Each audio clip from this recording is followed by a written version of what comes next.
Salut à tous, c'est Picouz et on se retrouve pour cette série avec la WWE. Aujourd'hui, on attaque l'épisode 40 avec Main Event pour débuter cette soirée. Les Creed Brothers affrontent Otis et Tozawa, donc l'Alpha Academy. Victoire des Creed Brothers en 9 minutes 17, 59 de rating total, 56 pour Otis, 52 pour Akira Tozawa, 54 pour Julius Creed et 60 pour son frère Brutus. Julius est Office Game, c'est dommage. Bon, rien de particulier à annoncer. Les Creed Brothers reprennent du momentum. Ils en avaient bien besoin. Et on enchaîne avec le match suivant entre Fallon Henley et Michin. Michin remporte une victoire en 6 minutes 32 par soumission, 54 de rating total, 45 pour Fallon Henley qui nous fait une très bonne note. 53 pour Michin qui assure toujours sur un ring.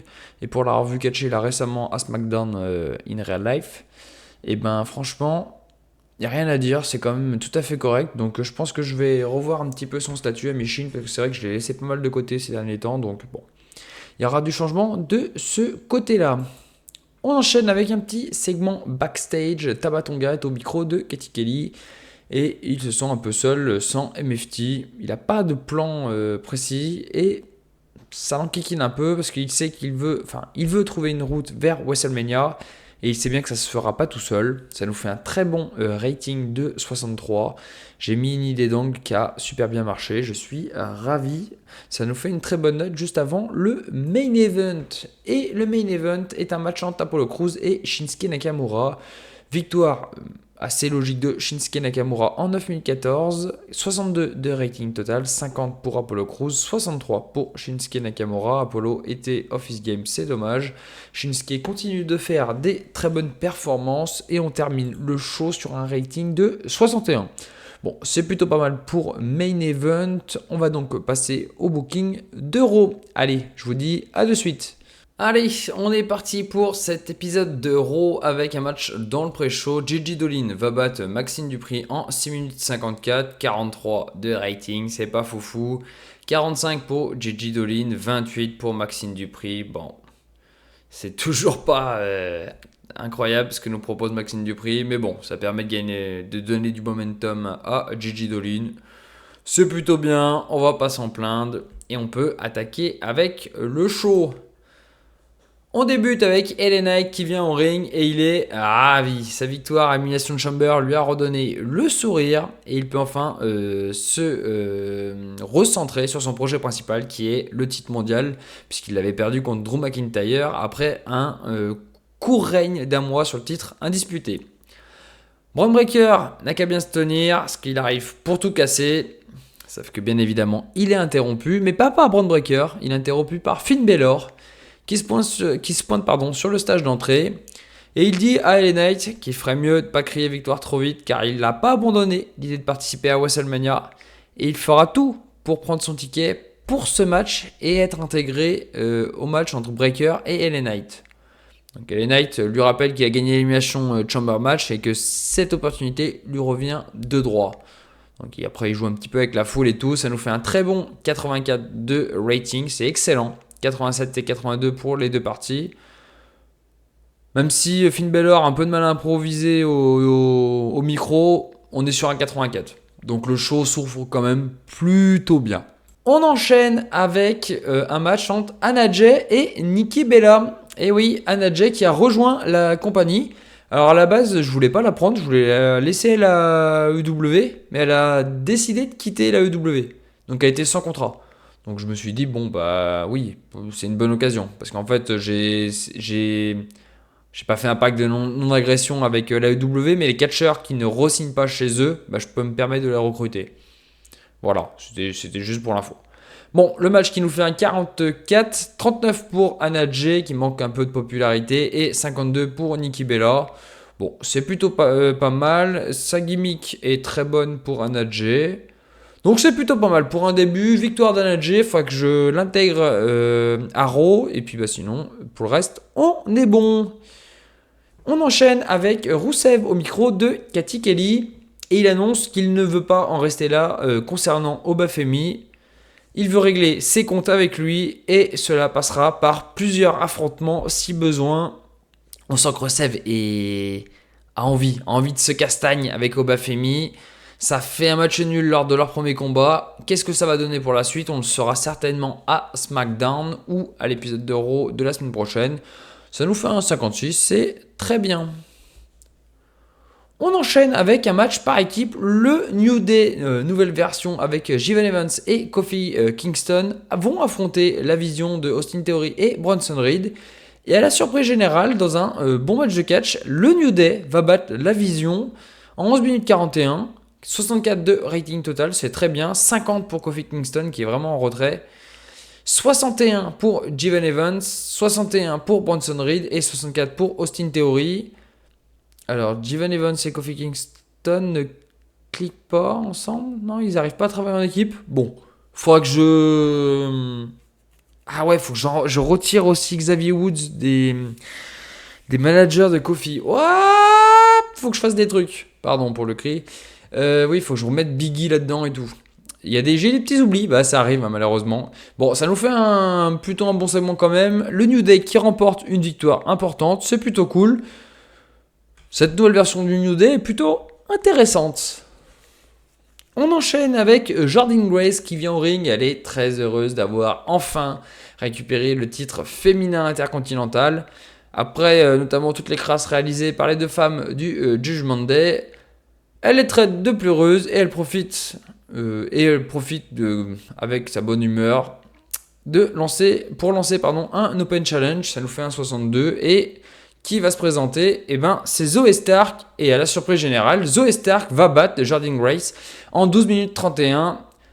Bien évidemment, après une double intervention de Roxanne Perez et Liv Morgan qui vont coûter le match et la ceinture à Jordynne Grace. Zoey Stark est donc notre nouvelle championne intercontinentale. 62 rating total, c'est très bien. 63 pour Jordynne Grace, 44 pour Zoey Stark.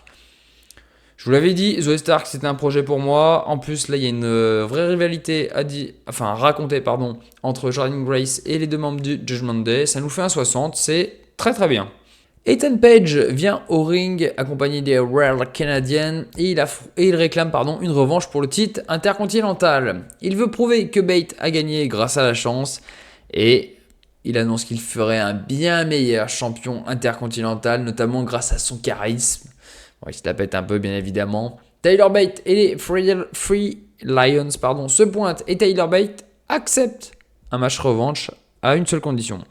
Que Page fasse ce que Bate lui impose au cours des prochaines semaines.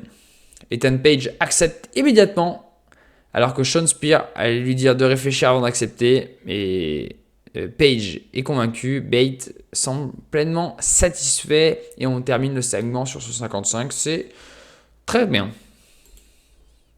On enchaîne avec un match simple.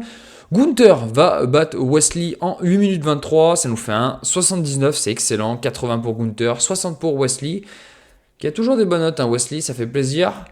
À noter que Ilya Dragunov a assisté au match en ringside, mais il n'est pas intervenu. Et bien évidemment, les deux hommes vont vouloir se confronter, mais la sécurité a été mise en place après la victoire de Gunther pour éviter tout contact physique entre les deux hommes. Adam Pearce même apparaît et dit que si les deux hommes en viennent aux mains, il y aura un licenciement immédiat. Donc ils n'ont pas le droit de s'attaquer. Donc la tension est grande entre les deux hommes. Ça nous fait un très bon 67 et on continue cette storyline entre Gunther et Ilya Dragunov. C'est plutôt bien. On peut donc enchaîner avec la suite. La suite, c'est Finn Balor qui va défaire Rey Mysterio en 12 minutes 19. 76 de rating total, c'est très très bien. Finn Balor continue de prendre du momentum. Il fait une note de 70. Rey Mysterio nous fait un 68. Les deux hommes ont une bonne chemistry ensemble. C'est vraiment un très bon segment. Kairi Sane vient au ring et elle semble ravie d'avoir gagné l'élimination de Chamber Match. Elle dit qu'elle est prête à aller vers de nouveaux défis et surtout de peut-être remporter son premier titre de championne mondiale dans le roster principal. Alors que le public semble ravi de la voir enfin réussir et il encourage et tout. Elle se fait violemment attaquer dans le dos par Raquel qui utilise une chaise pour la tabasser, puis elle décide de la ramener à l'extérieur du ring et elle lui porte un DDT directement sur l'escalier en acier. La sécurité est obligée d'intervenir pour empêcher Raquel de faire plus de mal à Kairi. On sent que la championne est très remontée et ça va pas être simple pour Kairi Sane.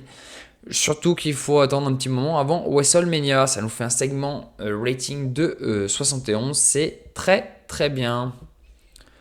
On enchaîne avec le dernier match de la soirée et dans un match avec du bon catch et une très bonne hit, une fantastique hit exactement. CM Punk va venir à bout de Logan Paul en 15 minutes 51. Bien évidemment, Paul Heyman a tenté de distraire CM Punk, mais ça n'a pas fonctionné. 79 de rating total, c'est excellent. 79 pour CM Punk et 63 pour Logan Paul. C'est plutôt pas mal, mais après le match, CM Punk va prendre le micro et dit qu'il mérite également d'affronter Bron Breakker et qu'il ne lâchera rien. Sauf que cela ne plaît pas à Finn Balor qui va l'attaquer et qui va terminer le show avec un pied posé sur CM Punk. Bron Breakker a chaud aux fesses, mais pas que, puisque LA Knight est son challenger désigné. Et c'est en train de partir vers un match à 3, voire à 4. On attend une réaction du GM. En tout cas, ça finit le show sur un très très bon 91. C'est excellent. On termine le show vraiment sur une excellente note. Et on va faire certainement... Ouais, on fait un 80, c'est excellent. Ça faisait longtemps qu'on n'avait pas fait une si bonne note. On augmente la popularité dans 18 régions. C'est vraiment topissime. On fait 1,7 million de profit. Bon, rien à dire. Hein. Et on augmente la popularité au Mexique, en Angleterre, à 2 endroits en Europe et en Inde. C'est tout bon.